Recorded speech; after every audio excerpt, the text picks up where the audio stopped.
E na sua família você também tinha esse estímulo?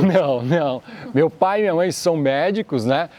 Meu pai era pediatra, minha mãe ginecologista. Meu pai nunca foi de fazer esporte. Meu pai era um cara assim, de uma outra geração de médicos, né? Aonde ele tinha uma preocupação muito grande em cuidar da saúde dos outros e não cuidar da sua própria saúde, né?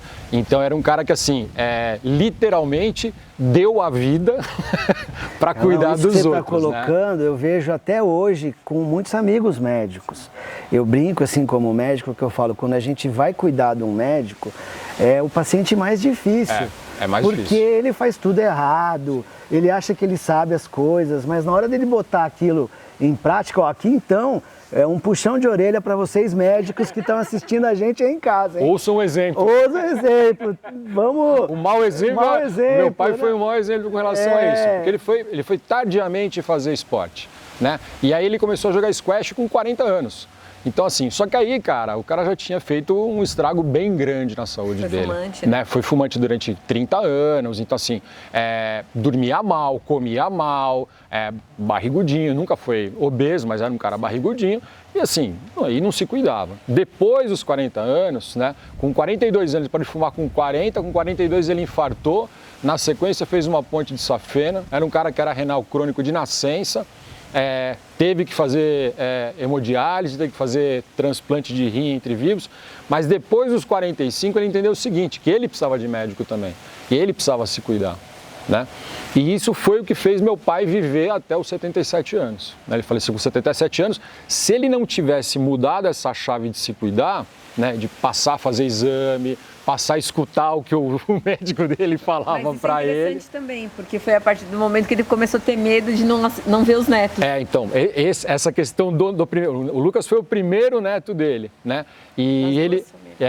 dos dois lados, né? Tanto do meu lado quanto do lado da Mara, né? E eu brincava com ele, falava assim, você precisa se cuidar para você ver seu neto crescer, né? Primeiro para ver o neto nascer, depois para ver o neto crescer, depois para ver o segundo neto. Eu falei, você precisa se cuidar. E isso foi movendo ele, movendo a cabeça dele para começar a se cuidar. Não foi pro esporte, né? Nunca foi do esporte, mas assim, fez algum tipo de atividade física para se manter saudável, né? Ok, né? Melhorou a alimentação, né? Foi fazer as yogas, as meditações dele lá que ele curtia e tal, né? Mas a minha família não tinha essa cultura do esporte, né? Assim, eu tinha um pouco dessa cultura, porque eu fui jogar tênis, depois eu fui jogar squash, e aí eu tinha um grupo de amigos que começou a praticar squash também, então o squash durante muito tempo foi o esporte da minha vida, assim, que fazia meu círculo social, né? O CrossFit entrou depois, né? Assim, porque chegou uma hora também que eu não fazia esporte. Somos uma geração que o esporte não era uma cultura, não era uma coisa comum, as pessoas não faziam esporte. As pessoas têm muita preocupação em criar filhos, como criar filhos, ter dicas de como criar filhos, né? Então, a primeira coisa, assim, criar filho dá trabalho, né? É uma coisa, assim, que exige que os pais abram mão do seu tempo e se dediquem aos filhos, né? Não tem nada fácil, né? Como diz o americano, não tem almoço de graça, né? Os meninos, quando resolveram competir, seja em taekwondo, em jiu-jitsu, em crossfit, né? A gente abria a mão do nosso tempo, né? E a gente levava eles. E levava assim, em competição...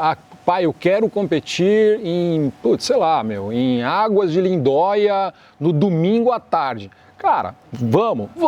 A gente ia a família inteira, né? Então assim, quando o Lucas competia, o Gustavo ia para prestigiar. A gente vai. A gente vai, até hoje. Até hoje. Né? Então assim, eu acho que essa questão da união da família, ela dá trabalho, ela não é uma coisa fácil, né? As pessoas às vezes olham e falam assim, não, a família puxa é linda, né, cara? Os caras são tudo beleza, é linda, né? Mas dá trabalho, cara, a gente precisa se dedicar, né? A gente já foi em um monte de lugar que a gente não queria ir, tinha coisas mais legais para a gente fazer, a gente podia estar jantando num restaurante, podia estar tomando um vinho na beira da piscina em casa, a gente estava numa competição embaixo de um sol de 38 graus, passando o dia inteiro fazendo isso. E por incrível que pareça, às vezes vocês preferiam estar na competição isso que eu ia falar. do que estar lá. Isso não era um peso pra gente, isso nunca foi um peso pra gente, isso pra gente sempre foi um prazer, poder acompanhar os nossos filhos é uma coisa legal. A gente sempre quis...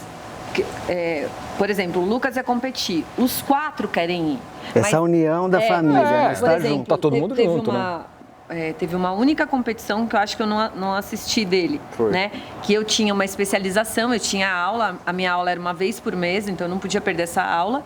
E foi o Carlos e o Lucas. Era em São José dos Campos, né? Ela estava em especialização em São Paulo, a competição era em São José dos Campos, que era impossível ela ir. Eu não estava presente, mas toda a prova que ele ia competir, o Carlos live. mandava um FaceTime para mim e eu assistia ali da minha aula. Ao vivo. Então, o estar presente, não necessariamente a sua presença lá, mas você estar de alguma forma com os seus filhos.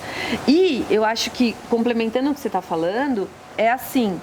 Abrace os sonhos dos seus filhos, porque às vezes é muito fácil você abraçar um sonho de entrar na medicina na USP, mas é difícil você abraçar um sonho dele querer, por exemplo, fazer teatro. Né? Eu sinto um pouco assim essa diferença de esse sonho é válido e esse sonho não é válido.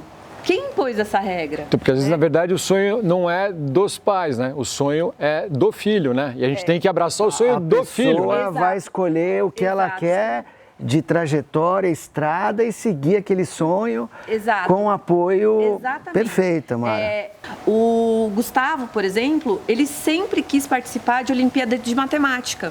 E a gente sempre apoiou também, tanto quanto a gente apoia ele no CrossFit. Então a gente não... Eu acho que primeiro é você tirar essa adjetivação que a gente põe, essa qualificação. Não tem sonho maior, sonho menor. Não tem isso. É o desejo, né? Quando você vê... Eu vendo aqui o Lucas falando dele lá no Games, parecia um sonho. O olho dele brilhou igual brilhou quando eu estava lá. Então, isso é desejo. Então, prestem atenção no desejo dos seus filhos e apoiem, e se apoiem, porque várias vezes eu quis competir numa cidade X e os 3 foram me apoiar.